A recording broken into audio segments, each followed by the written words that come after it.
Joker, toujours amusé, préféra organiser une chasse à l'homme géante, mettant des primes sur la tête de certains rebelles pour pousser les habitants. Ça, c'était trop habile de la part de Da parce que on dirait des petites miettes de ce qui va se passer après. Parce que là, en gros, Doflamingo, il a fait ça.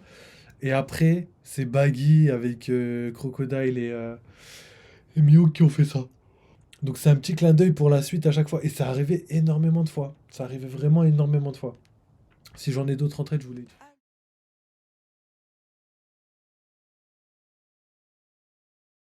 Donc let's go les gars. Console en au moins 8 siècles d'existence était tout simplement impossible.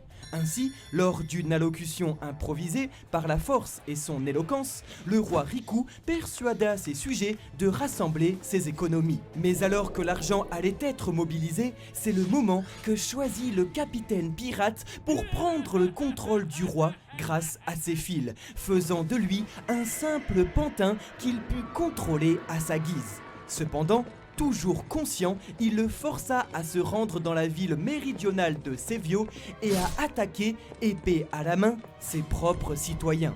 Il prit également le contrôle de nombreux soldats de l'armée de Dressrosa qu'il contraint à massacrer les habitants par milliers. C'est donc au cours de cette nuit interminable que le corsaire et son équipage apparurent, feignant de venir secourir un pays aux mains d'un tyran sanguinaire. Rapidement, l'armée martyre de Dressrosa fut entièrement décimée et son roi destitué et haï par tous ses habitants. En effet, le chef de la Don Quijote Family ne pouvait accepter que la lignée des Riku, usurpatrice, se perpétue sur ses terres. Ainsi, aucune famille ne pouvait survivre à celui qui avait perdu la sienne. Riku dut vivre une existence marginale pendant des années. Viola, sa fille cadette, fut enrôlée de force dans l'équipage en devenant la maîtresse du capitaine. Scarlett, sa fille aînée, fut assassinée. Et Kyros, son mari et gendre du roi, fut changé en jouet par Sugar avant d'être jeté aux oubliettes, faisant de sa petite fille Rebecca une orpheline. Une fois au pouvoir, appliquant naturellement ce qu'il a toujours observé à Marie-Joise, Doflamingo réduisit donc en esclavage le peuple Tontata, des nains qui avaient élu domicile sur l'île voisine de Greenbeat et que les habitants du pays prenaient de coutume pour des fées bienfaitrices. Le machiavélique suzerain profita de leurs dons et capacités uniques pour apporter santé et prospérité sur le nouveau Dressrosa.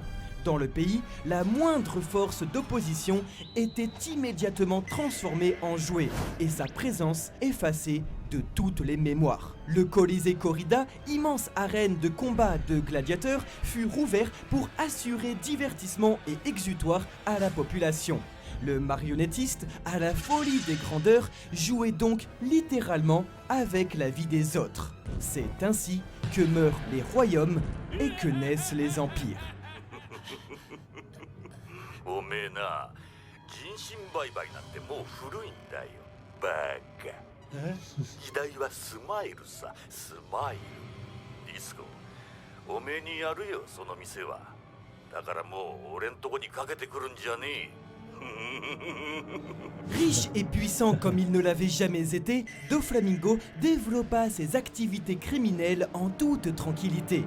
Ravi de voir le monde brûler depuis les plages tranquilles de Dressrosa, il se spécialisa dans la vente d'armes à divers pays en guerre. Des armes qui profitaient également à l'empereur Kaido aux 100 bêtes, la créature la plus forte du monde qui lui accorda une protection supplémentaire à nul autre pareil. À la tête d'un solide équipage pirate et d'un réseau mafieux en constante expansion, le jeune maître devint le véritable régent du commerce souterrain mondial, le boss de la pègre, connu désormais dans le milieu sous le nom de Joker, un maître ayant la main mise sur un immense jeu de cartes. Munitions, informations, contrebande, drogue, médicaments, fruits du démon ou trafic d'êtres humains, il fit construire sur l'archipel de Sabaody une salle de vente d'esclaves connue officiellement comme le Bureau de la Sécurité Publique de l'Emploi et dirigé par l'un de ses sous-fifres,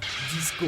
Ainsi, le corsaire étendit étendit son influence et son Jolly Roger aux 4 coins du monde, sur lequel il est en passe de prendre sa revanche. En effet, il y a 3 ans, avec l'expansion de son commerce et sur la demande de Kaido, le Joker fit une alliance avec le scientifique fou Caesar Clown, collègue de l'éminent Vegapunk. L'objectif, copier les travaux du plus grand scientifique au monde pour tenter de reproduire artificiellement des fruits du démon sur l'île scientifique de Punk Hazard. Profitant donc de l'incident chimique provoqué par Caesar sur l'île, immédiatement mise en quarantaine par le gouvernement, Doflamingo finança dans l'ombre les expériences du clown sur l'artificialisation des fruits du démon et érigea une usine dédiée à leur production sur Dressrosa pour les revendre plus tard à l'empereur Kaido aux 100 bêtes pour la création de son équipage sur Wano Kuni. C'est la création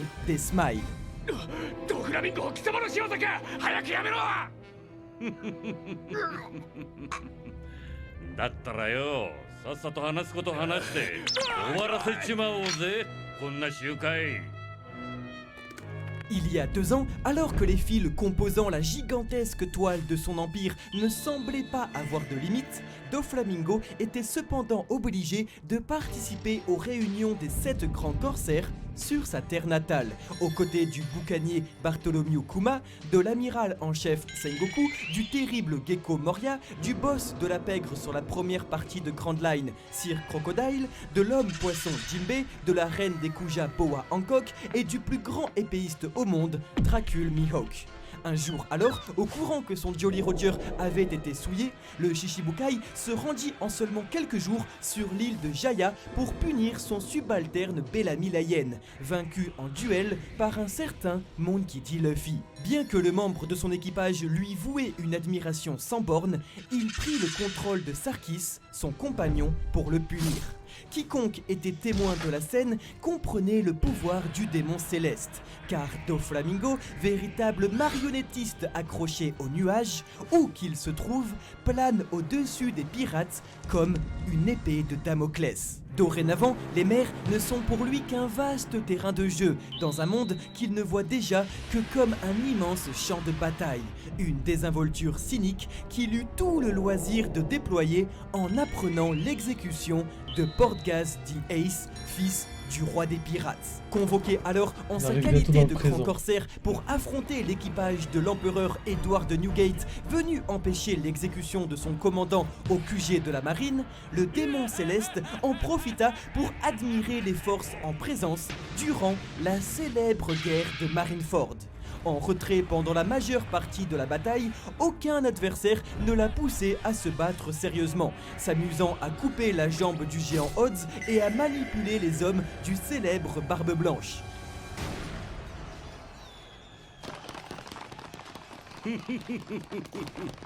お前と俺が手を組む。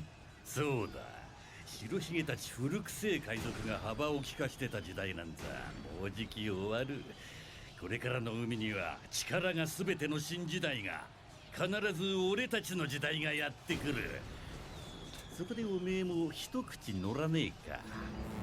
Tenyasha retrouva sur le champ de bataille son ancien collègue Crocodile, le corsaire déchu. Semblant reconnaître en lui une force, une ambition et une fourberie similaires aux siennes, le jeune maître lui proposa une alliance en vain. Insaisissable araignée exaltée au milieu de la chair meurtrie et des rêves brisés, Doflamingo prouva au monde entier que ses fils n'appartiennent à personne.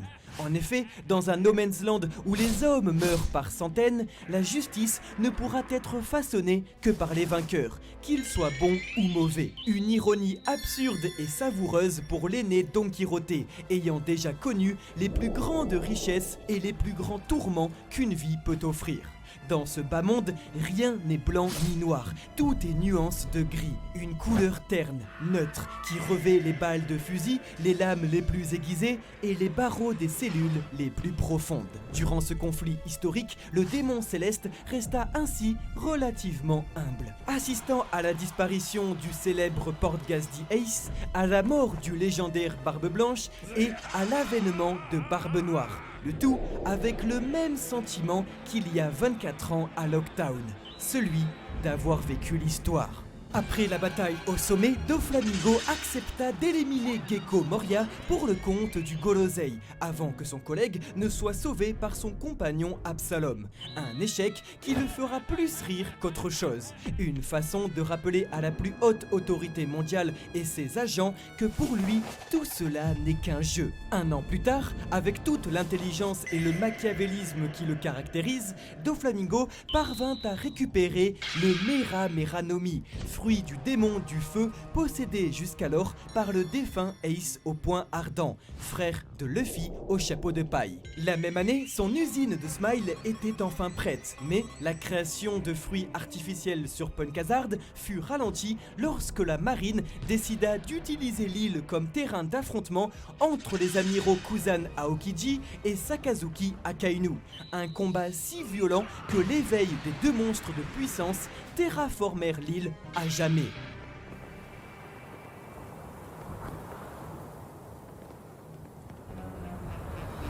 De nos jours, alors qu'aucun nuage ne semblait se trouver sur la route du corsaire, ce dernier commença à payer le prix de ses erreurs passées. Imperceptible à première vue, mais sans lien de sang, entouré d'habitants rancuniers et de subordonnés dont il juge le sacrifice envisageable, le Joker évolua dans une grande solitude. La solitude inexorable qui attend tous ceux qui ont pris le pouvoir par la force. Le monde autour de vous, cupide et opportuniste, attend secrètement votre chute. Et il le sait, car le pouvoir est une chose éphémère. À bien des égards, Doflamingo est un dominateur, mais aucunement un rassembleur. Or, dans le plus grand secret, la famille d'Eddie venait à nouveau de surgir des abysses du passé. L'enfant qui lui avait échappé était de retour. Trafalgar D. Waterloo, reflet de sa haine et après être devenu capitaine corsaire à son tour, infiltra la Don Quirote Family en s'asseyant aux côtés du pic, de l'as et du trèfle en devenant le nouveau membre de Cœur, le nouveau Corazon. Il jura ainsi fidélité au meurtrier de son sauveur uniquement... Ils se sont pas trompés là? Ils ont dit pique, as et cœur. C'était pas carreau, pique, trèfle et cœur plutôt. Pour mieux préparer sa chute, le plan, détruire l'usine de Smile en détruisant la réserve de Sad sur Punk Hazard pour attiser la colère de Kaido. De ce fait, c'est sur l'île scientifique que le chirurgien de la mort noua une alliance avec Monkey D. Luffy, feintant de vouloir faire tomber l'empereur dragon alors que son seul objectif était de couper la tête du roi parricide. Ainsi, les deux supernovas attaquèrent le laboratoire de Caesar Clown et l'usine permettant de fabriquer le SAD, composant indispensable pour créer les fruits du démon Zoan artificiel commandé par l'invincible. Par contre là c'est marqué moins un an, mais on est dans le présent encore là. Hein. Le Kaido. Sur place, une... Et pas moins un an. Hein. On a 2-3 mois ouais, de Wano. Même de Egghead. L'alliance unique des deux équipages pirates et des soldats de la marine menés par Smoker, au prix de terribles sacrifices, capturèrent le scientifique fou et détruisèrent ses installations. Pour empêcher Trafalgar Law de parvenir à ses fins, Wakasama envoya son homme de confiance Vergo, le maître hors d'état de nuire. Froid, cruel et d'une force implacable, le maître du Haki ne put cependant rien faire face au cœur battant de la volonté du Di. Assistant à toute la scène via une communication téléphonique, Don Quirote Doflamingo entendit l'eau trancher Vergo, trancher l'usine de production, trancher une montagne et surtout trancher les pattes de l'araignée du Nouveau Monde en un seul coup d'épée. Ainsi, après 20 ans de règne au soleil, c'est trop One Piece, c'est légendaire, c'est vrai que tous les moments là ils sont légendaires, ce moment là était légendaire. L'eau quand il a tout coupé frère, on était là en mode mais what, la puissance, là il a vraiment mis toute sa puissance dans ce coup là, il est capable de découper une montagne. Sous la neige, comme ce jour-là, que commence sa chute.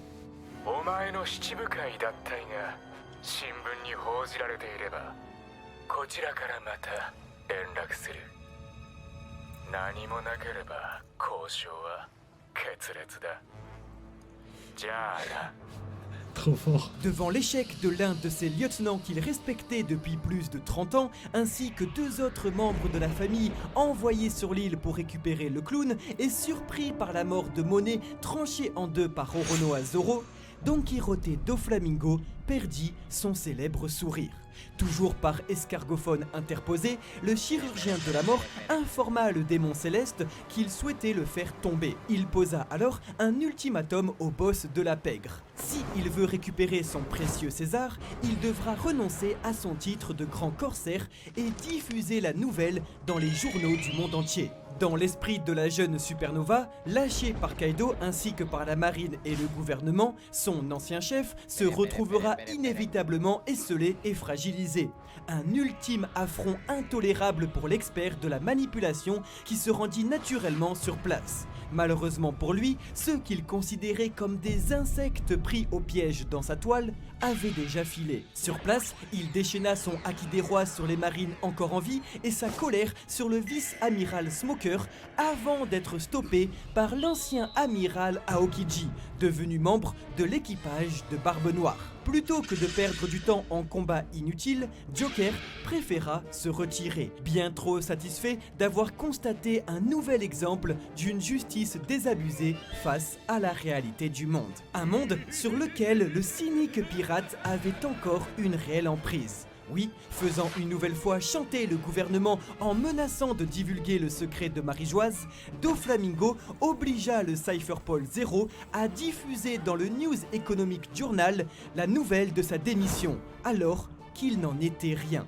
Ce faisant, il parvint à attirer les Mugiwara, Trafalgar Law et son otage Caesar Clown sur les rivages de Dressrosa. Sur place, le corsaire et l'amiral de la marine Isho Fujitora l'attendaient pour le neutraliser. Après un combat acharné, Law réussit à s'extraire du piège tendu par le tisseur. Voilà son ultime erreur. Ce dernier, comme un chat s'amuserait avec une souris, préféra jouer avec ses adversaires plutôt que de les achever. Monkey D. Luffy fut donc libre de participer au Colisée Corrida pour tenter de récupérer le fruit de son frère disparu, rencontrant au passage la crème des combattants du Nouveau Monde. C'est ainsi qu'il permit au conflit de s'importer dans son pays alors que les projecteurs n'avaient jamais été directement braqués sur lui. Les braises de la revanche et de la liberté préservées par Corazon sont encore vivaces. Très vite, elles se muèrent en un brasier ardent alimentant le feu de la révolution dans absolument tout le pays. Dans toutes les artères du territoire latin, les Mugiwara firent ce qu'ils savent faire de mieux, rassembler. Les Tontata et gladiateurs furent libérés, tout comme les jouets et les prisonniers oubliés. Pas faire de théorie, enfin, les gars. le roi Riku, 3e du nom, est s'aligné en tête. Partout désormais, l'agitation grondait, puis la révolte éclata. Joker, toujours amusé, préféra organiser une chasse à l'homme géante, mettant des primes sur la tête de certains rebelles pour pousser les habitants. Ça, c'était trop habile de la part de Da, parce que c'est... on dirait des petites miettes de ce qui va se passer après. Parce que là, en gros, Doflamingo, il a fait ça. Et après, c'est Baggy avec Crocodile et Mihawk qui ont fait ça. Sur les marines. Donc c'est un petit clin d'œil pour la suite à chaque fois. Et ça arrivait énormément de fois. Ça arrivait vraiment énormément de fois. Si j'en ai d'autres en tête, je vous l'ai dit. À lui rester fidèle. Les officiers de la Don Quijote Family furent également mobilisés pour mater cette insurrection hétéroclite. Mais après la défaite de plusieurs d'entre eux, dont Sugar, les jouets retrouvèrent leur forme humaine et les habitants leur mémoire.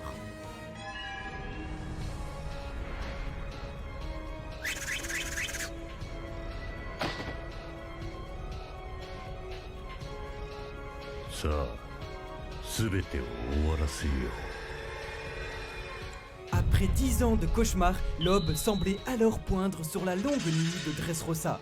Au terme d'une lutte décisive face au lieutenant Senior Pink, le cyborg des Mugiwara parvint à détruire l'usine de Smile. Un coup décisif dans la guerre face aux corsaires qui, acculés, seuls et sans protection, dut déployer une nouvelle Birdcage qu'il resserra progressivement. Car s'il ne pouvait régner sur ce pays, alors cette nation et tous ses habitants mourront de de sa main.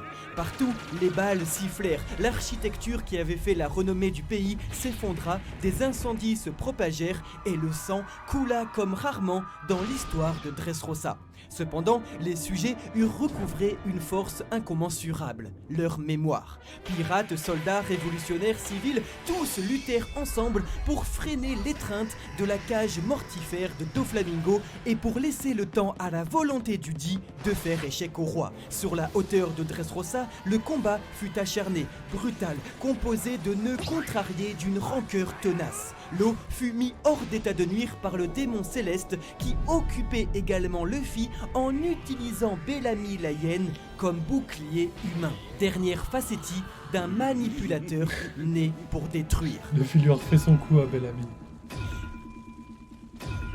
Et même en Gearfort, il a galéré contre Doflamingo. Ce combat était vraiment long de ouf.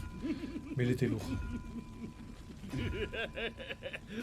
おい何の冗談だずいぶんでかくなっちまってその膨らんだ体何か秘策でもあるかと思えば真面目にやれよ À bout de force, le capitaine au chapeau de paille fut contraint de déployer l'une de ses dernières cartes face au Joker, le Gear Force. Devenu extrêmement rapide et surpuissant, il porta des coups violents au tyran qui n'avait plus été pris de court dans un combat depuis des années. En réalité, le pirate sans pitié avait toujours dévoyé le sens de la famille, emprunté un chemin sans issue. Après tout, des frères n'ont pas à être liés par le fil d'une lignée. Une famille est autant héritée que choisie. Un frère ne meurt pas lorsqu'il se prend une balle en plein cœur ou lorsqu'il est transpercé, mais lorsqu'il est oublié. Ainsi, quoi de mieux que la volonté du Di pour enseigner cette Ouais, c'est vrai, ça c'est les paroles de Iluluk à Drum. Un homme ne meurt pas quand son cœur cesse de battre, il meurt quand il est oublié. Donc ça c'était encore une référence à Iluluk, ça fait plaisir. ultime leçon aux corsaires.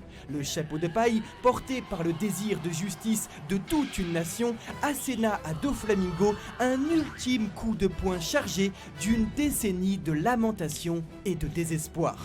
La lutte était alors suivie par tout un peuple qui appelait à la défaite du flamant rose sanguinaire. Les 16 balles sacrées, ultime réminiscence traumatique d'un enfant désespéré, ne firent pas le poids face à une telle puissance. Car dans ce monde, ce ne sont pas les plus forts qui survivent, mais ceux dotés de la plus grande empathie. L'eau le savait, Rosinante Corazon le savait, Homing le savait. Et Monkey D. Luffy le sait. Le grand Enyasha vaincu fut propulsé jusqu'au port souterrain de Dressrosa et ses lunettes se brisèrent comme pour lui faire ouvrir les yeux sur un monde qu'il n'avait en réalité jamais compris. Petite théorie ou pas petite théorie? Ah, c'est le moment, hein. Après sa défaite, l'empire de Doflamingo s'effondra dans le sillon des gravats du pays de l'amour et de la passion. Les ambitions de l'enfant démoniaque, du pirate machiavélique, n'étaient plus que ruines. L'ancien Shichibukai, déchu, fut neutralisé par du granit marin. Malgré une tentative de l'empereur Kaido pour récupérer son Joker via une escarmouche de son lieutenant Jack, Doflamingo fut escorté par les amiraux Fujitora, Sengoku et Tsuru jusqu'à la prison d'Impel Down, où il demeure encore actuellement. Aujourd'hui, alors que deux empereurs des mers, dont l'invincible Kaido, ont été vaincus, la géopolitique de One Piece est extrêmement balbutiante. Le gouvernement mondial et la marine sont au pied du mur face à une volonté du Di plus vivace que jamais. Les dragons célestes vont bientôt devoir descendre de leurs grands chevaux et peut-être même redescendre sur Terre. Alors que le monde tremble sur ses fondations, il règne sur les océans un parfum de guerre totale. Celui qui tenait l'équilibre du monde dans ses filets et pour qui la vie n'est qu'une succession de batailles violentes, le sait très bien. Celle à venir sera sans précédent. La lutte finale pour le titre de roi des pirates a déjà commencé. Depuis les sous-sols de la prison sous-marine d'Impel Down et n'ayant plus rien pour faire chanter le gouvernement mondial, le démon céleste attend simplement son heure, celle de son assassinat ou de son grand retour. Son corps est certes ferré, enchaîné, mais son esprit, lui, ne sera plus jamais brisé. Si les enfers doivent s'abattre sur le monde, il sera là pour y prendre part. Avec qui nouera-t-il une ultime alliance? Bientôt, sans aucun doute, les habitants de cette planète, liés par les fils invisibles du destin, ne feront plus partie que d'une seule et même grande famille. Est-ce alors la justice qui l'emportera? Car bon ou mauvais, gentil ou méchant, oppresseur ou opprimé, ces notions ont été interchangées Dieu sait combien de fois. Les enfants qui n'ont jamais connu la paix et ceux qui n'ont jamais connu la guerre ont des valeurs totalement différentes. Mais lui a connu les deux. Au final, ce sont ceux qui se trouvent au sommet qui peuvent définir le bien et le mal comme ils l'entendent. En cet instant même, nous nous trouvons donc en terrain neutre. Est-ce que alors la justice l'emportera? Oh oui, c'est certain, car celui qui l'emportera deviendra justice.